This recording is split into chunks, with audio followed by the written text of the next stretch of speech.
A Mouse's Dilemma, Part 3. A miraculous ladybug fanfiction written and narrated by Mira Rose. Artwork by Little Sarius on Instagram. You can find a link to Little Sarius in the description box below. Go give them a like, comment, follow, share, all that good stuff, because to this art. If you haven't heard the previous two parts of this story, you can find a link to them in the description box below. And if you've made it this far and haven't subscribed, what are you doing? Smash that subscribe button. Hit that like bell. Hit that like button so Plag gets his camembert, and please enjoy A Mouse's Dilemma, Part 3. Marinette Dupang Chang as Multi-Mouse. What in the testosterone was going on here? Like Ladybug said, Cat Noir smiled, gritting his teeth. I should cataclysm this. Like I said, Viperion returned his smile. That won't end well. Multi-Mouse stood between the two of them, clutching a few plushies to her chest. They were in the middle of an Akuma fight, and the Akuma of the Day's brother created Zodiac plush toys, and then got into a fight with the victim in question because she wanted to include her cat toy and found out cats weren't part of the Chinese Zodiac. They were trying to find the right plush toy to destroy, but according to Viperion, who'd been through this a few times already and asked her as Ladybug to get Multi-Mouse, that wasn't what they needed to do. Guys, can we just focus on getting the stuffed animals? Multi-Mouse looked between him and Cat Noir. Why was there so much tension between them? The brother has the Akuma plush, Viperion said, not acknowledging her comment. Great, let's go get it. Would that lighten the mood? A great idea, Cat echoed, crossing his arms as she sighed. Again, what in the testosterone was going on between them? We've tried that. Viperion placed a hand on her shoulder. Did he notice her distress? Aw, Luca.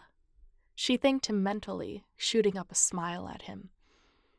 What do you suggest? He'll hand it over if we get all the stuffed animals back. Oh, many hands make light work. I can see why you told Ladybug to get me, Multi-Mouse said, squeezing the stuffed animals they'd already gathered to her chest. I'll leave it to you guys to guard the plush toys and the boy, okay? You got it, Cat said, scampering away. Did he? Because he just did the opposite of what she'd asked. Did he do that last time too? She sighed. Yeah, no way to stop him, it seems. You should scurry along. We'll find the plushies for you, Viperion said, giving her a final pat on the shoulder before taking off. Cheese and crackers. What a dilemma. Why did Viperion want her here anyway? She could do this as Ladybug. Did she only need to be Multi-Mouse for a plot point or something? Couldn't the author of her life come up with something a little more interesting or applicable instead? Multi-Mouse made her way to the victim, clutching the plushies on her journey. Fine. Hopefully she could trust the boys to meet her there. She had 3 plushies, including the cat plush that started it all. That left 10 for her teammates to get. Should she Ladybug herself again to prepare for what came next? Or should she trust in Viperion asking her to leave Multi-Mouse here? She approached the victim, sitting on a bench in a now desolate area of Paris, and had an idea. Multi-Mouse slipped out of sight, turning into Multi-Bug before calling for a lucky charm. Sure enough, she got a bag of stuffed animals that looked suspiciously like off-brand Squishmallows.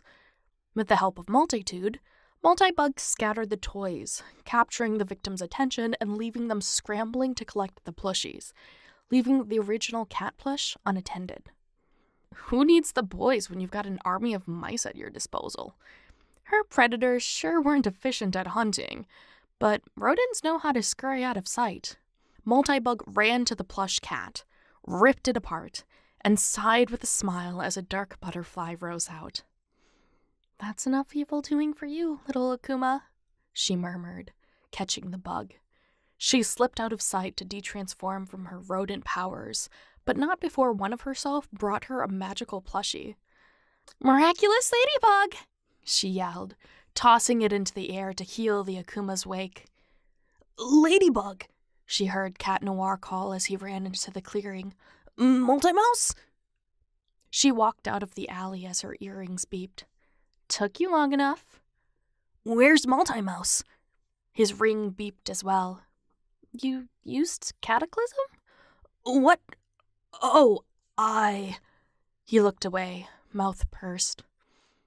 "Let's just say today he's more of a scaredy cat," Viperion said, walking up behind him and patting him on the back.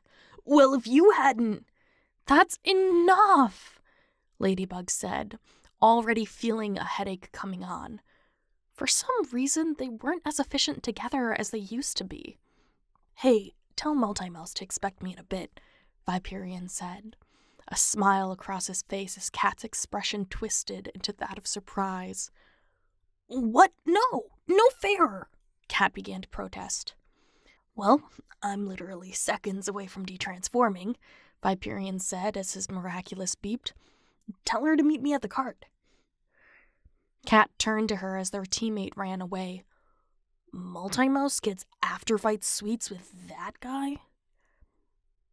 Sugar and cookies. These two were going to keep putting her in dilemmas, weren't they? Well, it's not like you and I haven't done that. He sighed and kicked at the cobblestone. "Yeah, sure." "Are you pouting?" Their miraculouses beeped again. "What? No, never."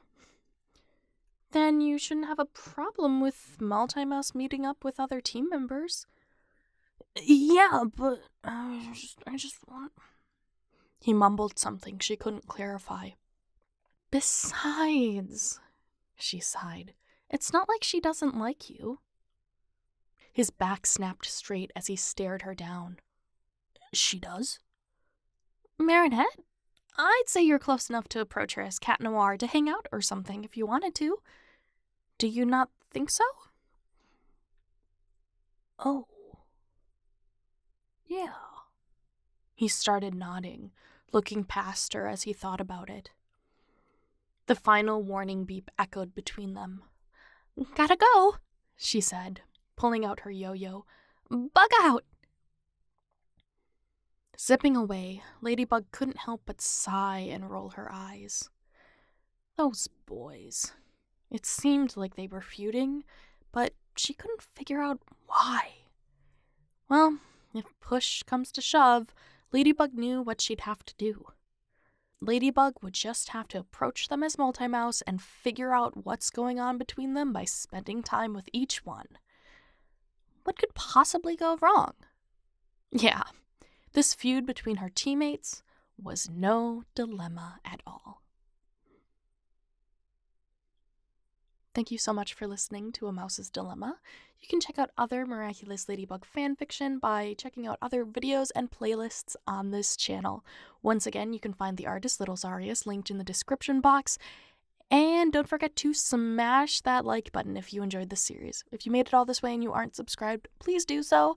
I did hold your attention for 20 minutes, an episode's worth of entertainment. If you are still listening and you would like to help out, don't forget to leave a comment in the comments section to support the YouTube algorithm. And if you don't know what to comment, put either Snake Mouse, Multi-Noir, or Team Multi-mouse, depending on who you align with best. I will catch you in the next one. Bye!